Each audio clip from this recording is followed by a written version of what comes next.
자, 오늘 말씀의 제목을 같이 한번 읽어보겠습니다. 자, 시작. 누가 교회의 VIP입니까? 자, 오늘은 누가 교회의 VIP입니까? 라는 제목으로 야고보서 강의 네 번째 말씀을 함께 나누겠습니다. 지난주 우리는 교육부 여름 사역 열매 예배로 함께 드렸습니다. 아이들이 다 함께하는 가운데 아주 아주 행복한 예배를 드렸던 것 같습니다. 자, 오늘 다시 야고보서로 돌아와서 네 번째 강의 말씀을 전하겠습니다. 지난주 우리는 영혼의 거울인 말씀 앞에 서서 듣기만 하는 자가 아니라 행하는 자가 되어야 된다라는 말씀을 나눴습니다. 기억나실지 모르겠습니다. 거울을 보고 김칫국 물이 묻었네 하고 그냥 밖으로 나가는 인생 말고 묻었네 하고 들어가서 갈아입는 자가 돼야 된다. 기억나시나요? 네, 좋습니다. 참된 경건은 우리의 혀를 다스리고 어려운 이웃을 돌보며 새 속에 물들지 않는 구체적인 삶으로 나타난다라고 배웠습니다. 그저 아는 것이 아니라 그것을 행해야 된다라는 얘기를 계속 했습니다. 야고보서 다운 말씀이죠. 자, 그런데 오늘 우리가 말씀을 이렇게 행하면서 살아가야 할 교회의 모습을 돌아볼 때 그 실제는 어떤가에 대해서 한번 살펴볼 필요가 있는 것 같습니다. 여러분, 교회는 어떻습니까? 당시에 야고보가 섬겼던 그 교회 모습은 어떻고 지금 현실에 있는 우리의 교회는 모습은 어떤가 한번 생각해 보면 좋겠습니다. 우리는 흔히 초대교회를 생각하면 사도행전의 교회를 우리가 생각하죠. 성령의 충만하심을 입어서 많은 사람들이 자신의 신분과 또 사회적 지위를 내려놓고 형제 자매로 서로 부르면서 가진 자는 가지지 못한 자들을 향해서 내어놓고 서로의 것들을 통용하는 그런 모습들, 뜨겁게 성령 충만하여 기도하는 것, 그것이 바로 초대교회의 모습일 것입니다. 그런 모습들, 그 영광스러운 모습이 분명히 있었습니다. 그런데 오늘 야고보가 목회하던 교회는 전혀 다른 현실을 우리에게 보여줍니다. 저는 오늘 본문을 읽으면서 좀 마음이 좀 어두웠습니다. 마치 자화상 같아서 그런 느낌이 들어서 좀 어두웠습니다.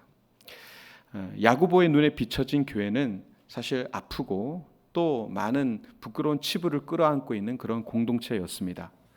밖으로 볼 때에 여러 가지 시련을 겪고 고통 속에 있었고요. 그것은 그런데 내부적으로 안으로는 성도들의 이기적인 욕심이 서로 간의 다툼을 만들어냈던 그런 교회 공동체였습니다. 말씀을 듣고 또 감동은 받았지만 그것이 실제적으로 이어지지 못하는, 금세 잊어버리는 그런 성도들로 꽉 차 있었던 그런 곳이었습니다. 그리고 오늘 본문이 적나라하게 보여주듯이 세상의 천박한 가치관들이 교회 안에 너무나 깊숙한 곳까지 침투해서 성도들의 영혼까지도 병들게 하는 그런 현장이었습니다. 자, 이 2000년 전에 이 교회의 모습이 단지 어느 이름 모를 교회의 이야기로만 우리가 치부할 것이냐? 그렇지 않죠. 안타깝게도 오늘을 살아가는 우리 교회 역시 이 야고보의 날카로운 지적으로부터 자유롭지 않은 것이 사실입니다. 어쩌면 이것이 우리 애써 피하고 싶었던, 외면하고 싶었던 우리의 부끄러운 자화상일지도 모르겠습니다. 자, 오늘 야고보는 그 교회의 여러 문제 중에서도요, 가장 중심적인 문제, 바로 교회 안에서 사람을 대하는 태도에 대한 문제를 우리 앞에 꺼내놓고 있습니다. 이 문제에 대해서 우리가 한번 오늘 생각해 보려고 합니다. 세상은 힘 있고 돈 많고 지위 있는 사람들을 우대합니다. 오늘 제목을 빗대자면 VIP라고 대접합니다. VIP는 Very Important Person, 말 그대로 매우 중요한 사람을 얘기하는 그 약자입니다. 힘 있고 직위가 있고 권력이 있고 돈이 많은 사람들을 VIP로 대접하죠. 이것에 대해서 우리는 조금 이제 비판적인 의식을 가지고 있습니다. 그럼에도 불구하고 어느새 그것을 당연한 현실로 받아들이는 것도 사실은 현실입니다. 그런데 오늘 야고보는요, 우리에게 조금은 무서운 질문을 던지고 있죠. 세상은 그렇다고 치자. 세상의 그 방식이 그렇다고 치더라도 그 방식이 혹여나 너가 섬기는 교회 안에 그대로 들어와 있지 않은가? 너는 그것에 자유로운가? 라고 우리에게 질문하는 듯합니다. 오늘 말씀을 통해서 우리 마음속에 나도 알게 모르게 심겨진 그 VIP 리스트가 무엇인지를 한번 점검해 보기를 원하고, 세상과 다른 하나님의 나라의 방식을 회복할 수 있는 그런 은혜가 있으시기를 바랍니다. 자, 1절은 선언으로 시작하고 있는데요. 함께 한번 읽어보겠습니다. 1절입니다. 시작. 내 형제들아, 영광의 주 곧 우리 주 예수 그리스도에 대한 믿음을 너희가 가졌으니 사람을 차별하여 대하지 말라. 아멘. 자, 야고보는요 1절을 통해서 먼저 우리에게 어떤 것을 점검하냐 하면 우리가 믿는 분이 누구이신가를 상기시키고 있습니다. 내 형제들아, 영광의 주 곧 우리 주 예수 그리스도에 대한 믿음을 너희가 가졌다라고 얘기합니다. 영광의 주 예수 그리스도라는 것을 상기시키고 있죠. 어떤 분이십니까? 우리 주 예수 그리스도는 하늘의 모든 영광을 다 버리고 가장 낮고 천한 모습으로 오셔서 세리와 창기들과 병든 자와 가난한 자들을 찾아가셔서 차별 없이 환대하시고 품어주신 그런 분이시지 않습니까? 그 영광의 주님을 우리가 안다는 겁니다. 그분을 믿는다는 것입니다. 근데 그 믿음을 가졌으니 뭐라고 얘기합니까? 사람을 차별하여 대하지 말라 이렇게 얘기합니다. 무슨 얘기입니까? 사람을 겉모습으로 차별하는 것은 지금 앞서 네가 주 예수 그리스도에 대한 믿음을 가진 것과 정면으로 충돌하는 행위다라고 얘기하는 것입니다. 즉 예수님을 믿는다라는 고백과 사람을 차별한다는 것이 한 사람 안에 공존될 수 없다. 예수 믿는 사람 안에서 하나님을 믿는 것과 사람을 차별하는 것이 공존할 수 없다. 이것은 모순이다라고 말씀하고 있는 것입니다. 여기서 차별로 번역되어지는 헬라어 원어의 의미를 보면 사전적 의미가 어떻게 되어 있냐면 얼굴을 따라 취한다 이렇게 되어 있습니다. 우리는 차별이라고 번역을 하고 있는데요. 이 원어의 기본적인 뜻은 얼굴을 따라 취한다 이런 의미입니다. 이 무슨 얘기입니까? 외모를 본다는 것이죠. 사람의 내면, 영혼, 중심 이게 아니라 겉으로 보이는 얼굴입니다. 그러니까 외모부터 또 그 사람이 가진 재력과 지위를 본다는 것이죠. 그것을 보고 사람을 판단하고 대우하는 모든 행위를 뭐라고 얘기한다고요? 차별이라고 얘기한다는 것입니다. 2절에서 야고보는 이 부끄러운 장면을 마치 연극하는 것처럼 우리 앞에 보여주는데요. 읽어보시면 교회에 금가락지를 끼고 오는 부자가 있고요. 또 누더기를 옷을 입고 오는 가난한 자가 있습니다. 근데 이 두 사람을 대하는 태도가 극명하게 나눠집니다. 노골적으로 이 금가락지를 끼고 온 이 부자에게는 어떻게 합니까? 아첨을 합니다. 아유, 저 앞에 좋은 자리에 앉으세요 하고 자리를 내어줍니다. 그리고 가난한 사람은 어떻게 합니까? 뭐 어디 앉든지 말든지 아니면 내 발등상에 앉든지 그렇게 얘기하면서 그를 하대하는 멸시하는 모습을 보게 되죠. 여러분 지금 얘기했던 금가락지와 낡은 옷의 이야기가 2000년 전 그런 오래된 이야기, 그저 낡은 이야기처럼 여겨집니까? 아닙니다. 이 차별의 영은 우리가 사는 지금의 이 세상 가운데 더 집단적이고 이기적으로 표출되고 있습니다. 우리 사회의 부끄러운 단면을 보여주는 그런 용어들 중에 님비 현상이라고 들어보신 적 있을 것입니다. 님비. 님비라는 말은 아시겠지만 뭐의 약자입니까? Not in my backyard. 나의 뒷마당은 안 돼. 이런 뜻이잖아요. 그죠? 님비. 자, 일전에 매스컴을 통해서 이런 장면을 본 적이 있어요. 어떤 동네에 서울입니다. 장애아동을 위한 특수학교가 들어선다고 했어요. 그랬더니 현지의 그 지역 주민들이 피켓을 들고 와서 반대를 하는 겁니다. 근데 반대하는 것까지는 뭐 그렇다고 치더라도 근데 그 앞에 누군가가 무릎을 꿇었어요. 보니까 특수아동, 장애아동의 엄마였어요. 무릎을 꿇고 우리 아이가 너무 학교가 멀고 너무너무 힘드니까 여기에 생겼으면 좋겠다고 해서 마침 생긴다고 했는데 그걸 반대하니까 제발 이 학교에 다닐 수 있게 건축을 할 수 있게 도와달라고 눈물을 흘리며 애원하고 있는데 그 앞에서 피켓을 또 계속 반대하는 겁니다. 오히려 우리 아이들의 안전 위협받는다. 그리고 속으로 뭐 합니까? 집값 떨어진다. 그렇게 소리치는 것이죠. 이런 부모들, 이런 앞세대의 자녀들은 어떻겠습니까? 여러분, 한때 신문에 이게 우픈 얘기인데요. 아이들끼리도 어떤 집에 사느냐에 따라 차별했어요. 거지라고 표현합니다. 어떤 거지가 있습니까? 월거지, 월세 사는 거지, 전거지, 전세 사는 거지, 휴거지, 휴먼시아 사는 거지, L사, LH 사는 거지.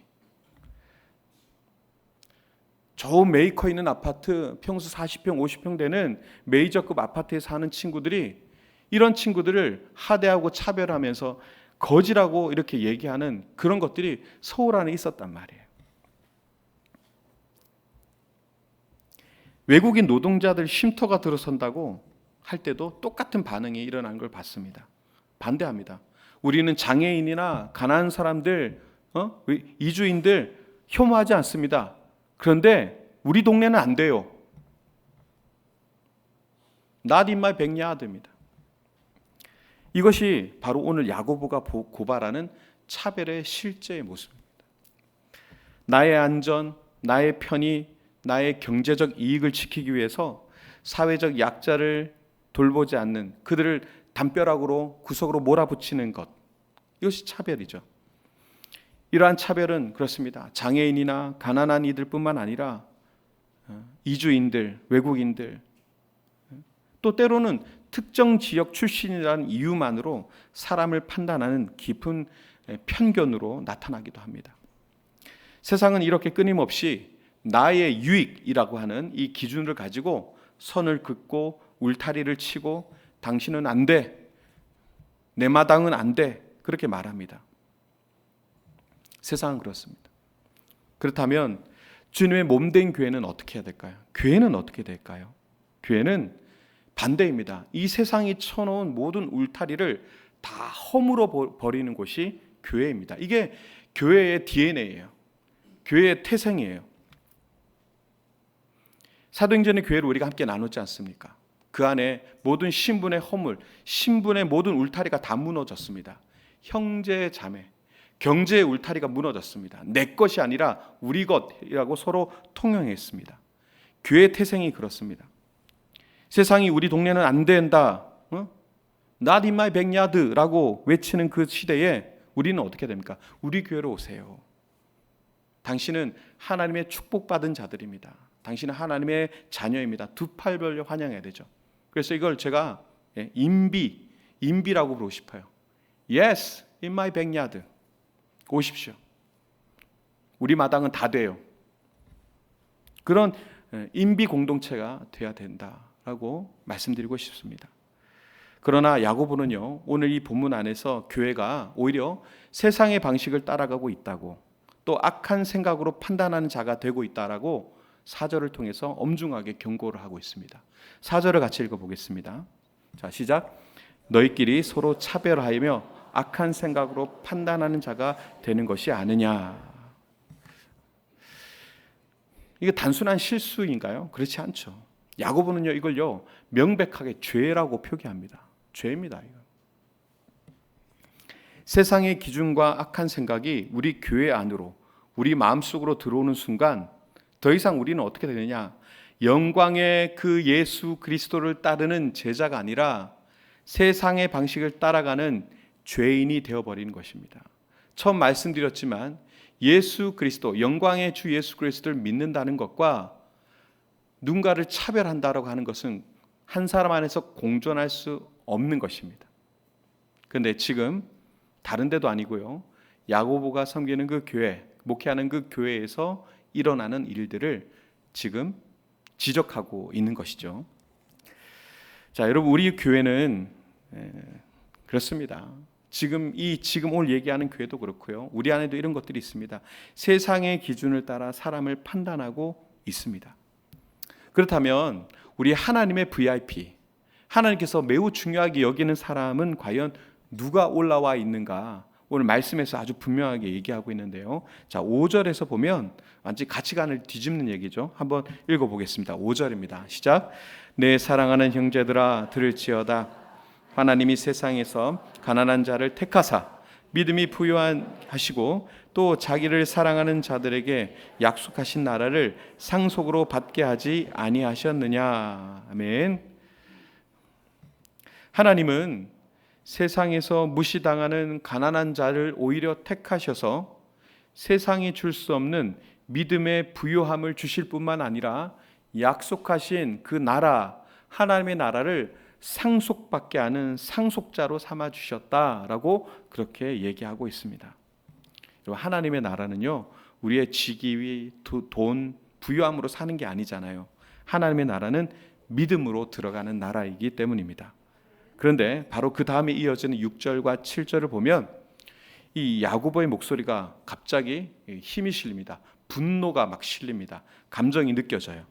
자, 야고보가 왜 이렇게 분노하고 격분했는지를 이해하려면 사실은 좀 이해할 필요, 시대적 상황을 좀 이해할 필요가 있는데 일단 6절을 먼저 한번 읽어보겠습니다. 자, 시작. 너희는 도리어 업신여겼다. 부자는 너희를 억압하며 법정으로 끌고 가지 아니하느냐. 자, 야고보는 교회가 하나님이 택하신 가난한 자들을 업신여기고 오히려 그들을 억압하는 부자들에게 아첨하고 있다라고 얘기하고 있습니다. 사실 고발입니다. 고발. 오히려 그들을 억압하는 부자들에게 너희들이 아첨하고 있지 않느냐. 근데 여기서 억압은요, 단순히 무시하는 태도가 아닙니다. 이것은 아주 구조적인 착취였습니다. 조금 더 설명해 보겠습니다. 당시 부유한 지주들은요, 땅을 압도적으로 많이, 그러니까 빈부의 격차가 엄청 큰 때잖아요. 땅을 많이 가진 자가 있습니다. 이걸 누구에게 빌려주죠? 수장농들에게 빌려줍니다. 근데 이 빌려줄 때 여러분 어떻게 빌려주겠습니까? 엄청난 고리를 거는 거예요. 그래서 비싼 비용을 받고 그걸 빌려줍니다. 그러면 소장농들이 열심히 짓지만 어떻게 됩니까? 대부분은 다 빼앗기게 되고 일부만 갖게 되죠. 근데 이게 농사라는 것이 여러분 지금처럼 이게 체계적으로 되는 것도 아니고요. 정말 하늘의 뜻에 맡겨야 되는 그런 농사를 짓는 건 아니겠습니까? 어떨 때는 농사가 잘 될 때도 있지만 농사가 잘 되면 잘 된 대로 착취해 가고 안 되면 안 되는 대로 인정사정 없이 빼앗아가는 시대였습니다. 그래서 소장농들에게 높은 이자를 빌려주면서 그들을 아예 작정하고 빚의 굴레에 빠뜨리게 됩니다. 땀 흘려서 일한 그들에게 품삯을 제대로 주지 않거나 떼어먹는 일들도 일사였고요. 하루 벌어서 하루 먹고 사는 그 가난한 그 사람들에게 생존의 문제가 걸려 있는데 그들은 그것을 배려해 주지 않았습니다. 더 나아가서 어떻게 했냐? 그들을요, 조금이라도 이자를 갖지 못하거나 그러면 배려해 주지 않습니다. 바로 법정으로 끌고 갔다라고 얘기하고 있습니다. 자, 오늘날 법정은요, 그나마 그래도 공의로운 곳으로 우리가 여기고 있지만 당시의 법정은 부자들의 도구였습니다. 어떤 도구? 자신들의 불법을 합리화시키는 도구로서 쓰였습니다. 뒤에서 재판장들에게 돈을 주고요, 매수해 버렸습니다. 그리고 빚을 갚지 못하는 가난한 이들을 법정으로 끌고 가면요, 합법적으로 그들의 남은 재산마저도 몰수할 수 있도록 도와줬습니다. 그리고 심지어 도저히 못 갚으면 어떻게 하죠? 몸으로 떼어야죠. 노예로 삼아버렸습니다. 그것이 법정에서 일어나는 일들이었습니다. 당시 법정은 공의를 실현하는 곳이 아니라 가난한 자들을 합법적으로 파멸시키는 착취의 현장이었던 것입니다. 이 또한 충격인데, 자, 더 충격적인 내용은 7절입니다. 7절을 같이 한번 읽어볼까요? 자, 시작. 그들은 너희에게 대하여 일컫는 바 그 아름다운 이름을 모독하지 아니하느냐. 여기서 아름다운 이름이라는 표현이 나오는데요, 우리가 믿고 따르는 예수 그리스도의 이름입니다. 자, 부자들은 두 가지 방식으로 주님을 모독했습니다. 첫째, 그들은 그리스도인들을 멸시하며 예수의 이름을 공공연히 조롱했습니다. 여러분, 부자들이요, 오면은 예수를 믿는 사람들이 정말 예수를 믿는다면 그 앞에서 굴종적이지 말아야 되는데, 돈만 쥐고 있고 권력이 있으면 똑같이 그 앞에서 굴종을 했던 거예요. 그러니 믿지 않는 부자들이 가난한 그리스도인들을 보면서 어떻게 여겼습니까? 매우 하찮게 여겼겠죠. 어차피 저들도 똑같구나. 돈 앞에 굽신거리는 인생일 수밖에 없겠구나. 그러면서 예수의 이름을, 저들이 가진 예수로 충분하지 않은 저들의 인생을 보면서 부자들이 조롱했던 것입니다. 근데 두 번째, 이게 더 중요한데요. 만약 부자들 중에 스스로를 그리스도인이라 하는 사람이 있었습니다. 부자인데 그리스도인이에요. 그럼 어떻게 해야 되죠? 사도행전을 근거하자면 그들이 가지고 있는 것들을 나누고 통용하면서 도우는 인생을 살아야 되는데, 그들이 어떻게 했습니까? 그리스도인이라고 칭하면서도 똑같이 가난한 형제들을 착취하고 그들을 법정으로 끌고 가 노예로 삼는, 말 그대로 위선적인 삶을 그들에게 보였다는 겁니다. 그러니 예수 믿는 것들이 더하다는 얘기가 여기서 나올 수밖에 없는 것이죠. 자, 이제 그림이 좀 그려지십니까?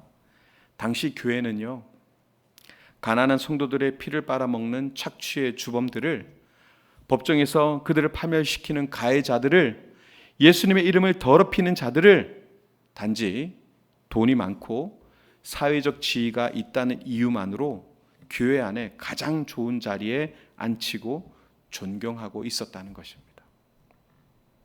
그러니 현대 교회들이 이것에 2000년 전에 있었던 이 교회의 모습과 지금의 교회의 모습은 완전히 달라요. 이렇게 자유롭게 얘기할 수 있겠냐는 것이죠. 이것은 기가 막힌 아이러니이자 끔찍한 배교 행위입니다.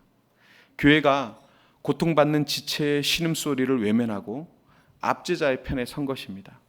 이것이 야고보가 분노했던 이유이고요. 이것이 사람을 차별하는 것이 얼마나 반복음적인지, 반예수적인지를, 얼마나 큰 죄인지를 보여주는 명백한 증거가 되는 것입니다.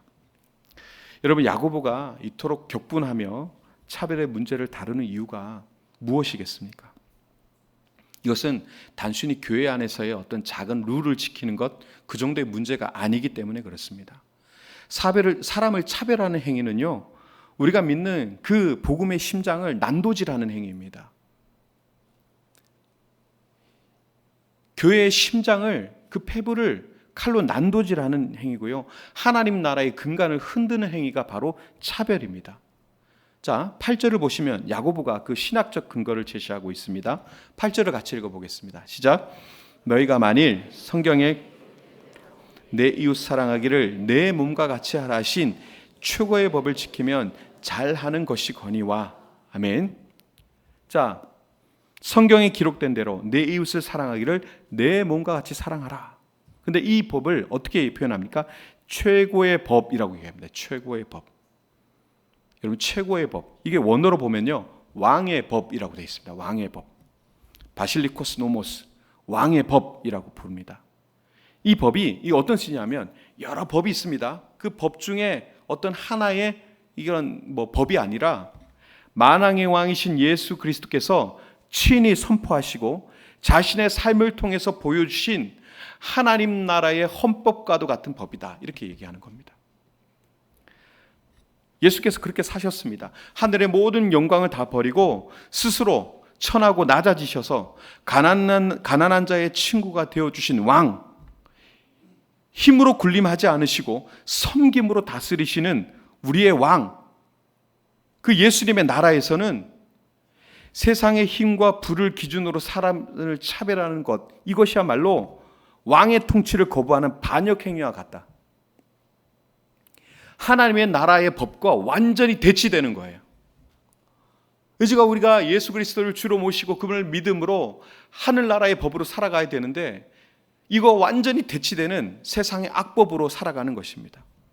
그래서 10절에서 야고보는 무서운 말씀을 전합니다. 10절도 같이 읽어보겠습니다. 시작. 누구든지 온 율법을 지키다가 그 하나를 범하면 모두 범한 자가 되나니. 아멘. 자, 이거 보시면 율법에 대한 이해를 좀 우리에게 시켜주고 있는데요, 율법은 100점 만점짜리 시험지가 아니라는 겁니다. 사람들은 착각하죠. 다 똑같지만 법이 100개가 있어요. 99개를 잘 지켰어요. 그러나 단 하나를 어기게 되면 어떻게 되느냐? 율법 전체를 어긴 파산 선고를 받게 된다는 겁니다. 99가지를 잘 지켰어요. 근데 하나를 어겼어요. 너는 율법적으로 파산이야. 너는 심판. 이렇게 된다는 겁니다. 이것이 율법이에요. 마치 완벽하게 거울이 하나 있는데 여기에 깨끗한 거울인데 금이 하나 찍 갔어요. 너는 깨진 거울 끝. 이렇게 버려지는 것과 똑같다는 겁니다. 이 말씀 앞에서 부자이든 가난한 자이든 교회 안에서 높은 자리에 있든 낮은 자리에 있든지 간에 그 누구도 스스로 의롭다고 말할 수 없게 되는 것이죠. 우리 모두는 왕의 법 앞에서 유죄 선고를 받은 죄인일 뿐이라는 것입니다. 바로 이 절망적인 지점에서 오늘 본문은 가장 중요하고 영광스러운 결론을 이 복음의 빛이 우리에게 비춰줍니다. 바로 13절입니다. 자, 13절과 같이 읽어보겠습니다. 시작. 긍휼을 행하지 아니하는 자에게는 긍휼 없는 심판이 있으리라. 긍휼은 심판을 이기고 자랑하느니라. 아멘. 자, 이게 완전히 복음인데요. 이걸 두 가지로 나눌 수 있습니다. 이 본문을 두 개로 딱 나눌 수 있는데요. 전반절은요, 경고입니다. 긍휼을 행하지 아니하는 자에게는 긍휼이 없고 심판이 있으리라. 심판이 있다. 세상의 방식대로 사람을 판단하고 긍휼이 없이 행하는 자는 하나님의 긍휼 없는 심판, 조금의 긍휼도 남아있지 않은 차가운 심판을 피할 수 없게 될 것이다. 아주 강력한 경고죠. 그런데 후반절에는요, 위대한 승리를 선포합니다. 어떻게 됩니까? 긍휼은 심판을 이기고 자랑하느니라. 이렇게 말씀합니다. 긍휼은 심판을 이기고 자랑하느니라. 여러분, 이 승리의 최대 수혜자가 누구입니까? 저와 여러분들이거든요. 우리는요, 모두 왕의 법을 어겨서 심판을 받아 마땅한 죄인들이었습니다. 그러나 하나님께서는요, 그 심판의 칼을 내리시는 대신에 누굴 내리셔 주셨습니까? 아들 예수 그리스도를 우리에게 보내주시고 그분을 십자가 위에서 찢으셨습니다. 상상할 수 없는 긍휼, 그 긍휼로 우리에게 다가오셨습니다. 그 십자가의 긍휼이 우리가 받아야 할 마땅한 심판을 이기고 우리를 구원하신 것입니다. 예. 여러분, 내게 당연히 임해야 될 마땅한 심판이 무엇으로부터? 압도적인 긍휼 때문에 사라져버린 겁니다. 그리고 우리는 구원받은 것입니다. 자, 그 압도적인 긍휼을 받은 자로서 그러면 우리는 어떻게 살아야 되겠습니까? 당연하죠. 내가 받은 그 긍휼을 다른 사람들에게 흘려보내는 긍휼의 통로가 되는 것이 마땅하지 않겠습니까? 사람을 차별하고 판단한다는 것은 내가 받은 이 압도적인 긍휼을 망각한, 말 그대로 영적 기억 상실증에 걸린 사람과도 같다. 이렇게도 얘기할 수 있을 것입니다. 세상이 님비를 외치면서 긍휼도 전혀 없는 그런 심판의 담을 쌓을 때 우리는 인비를 외치면서 Yes, in my backyard를 외치면서 담을 허무는 긍휼의 공동체가 되어야 될 줄로 믿습니다. 왜냐하면 우리 교회는요, 저와 여러분들은요, 긍휼이 심판을 이긴다라고 하는 이 말씀, 이 진리 위에 세워졌기 때문에 그렇습니다. 말씀을 정리하겠습니다. 오늘 야고보는요, 우리의 마음에 숨겨진 VIP, 이 세속적인 VIP 리스트를 다 찢어버리라고 우리에게 강력하게 도전하고 있습니다. 사람을 차별하는 것은 단순히 양식 없고 예의 없는 것이 아닙니다. 그것은 영광의 주님을 모독하는 신성 모독이고요. 왕이신 예수님의 헌법인 왕의 법, 최고의 법을 거스리는 표현이 좀 격합니다. 반역행위고요. 가난한 형제를 억압하는 그 세상의 악에 동조하는 영적 배신이며 무엇보다도 십자가에서 우리가 받은 놀라운 압도적인 긍휼을 잊어버린 배은망덕한 죄입니다. 뭐가요? 차별이요. 오늘 본문은 이 차별을 이렇게까지 얘기하고 있습니다. 세상은 끊임없이 우리를 유혹합니다. 님비, 너의 이익을 생각해. 네가 먼저야. 그리고 님비의 울타리를 쌓아 올리게 합니다. 내 집값 때문에 집값 떨어져. 내 편의를 위해서. 그리고 연약한 이들을 외면하고 밀어냅니다. 그렇다면 이 세상 속에서 교회는 교회가 교회됨을 무엇으로 증명하겠습니까? 우리 공주중앙선교교회가 세상이 쌓아올린 울타리를 하나씩 허물고 그들이 밀어낸 그 사람들을 향해서 두 팔 벌려서 오케이, 여기는 좋습니다, 괜찮습니다, 여기 오십시오, 당신은 사랑받기 위해서 태어난 사람입니다 라고 선포하는 인비 공동체가 되어야 되지 않겠습니까? 왜냐하면 우리가 그 압도적인 그 긍휼을 받은, 그래서 심판으로부터 자유케 된 자들이기 때문에 그렇습니다. 여러분, 긍휼은요 심판을 이기고 자랑한다고 했습니다. 오늘 이 말씀이 제 내리 속에 확 꽂혔어요. 말씀을 준비하면서 이 야고보서 말씀이 이렇게 강렬했구나, 이런 생각이 들었습니다. 이것이 바로 교회의 존재의 이유이고 교회의 유일한 자랑이 되어야 될 줄로 믿습니다. 오늘도 세 가지 숙제를 드리겠습니다. 첫 번째, 여러분 안에 님비를 허무시기 바랍니다. 나의 편견과 이기심 때문에 담을 쌓았던 사람이 혹시나 있었다면 여러분 한번 허물어 보십시오.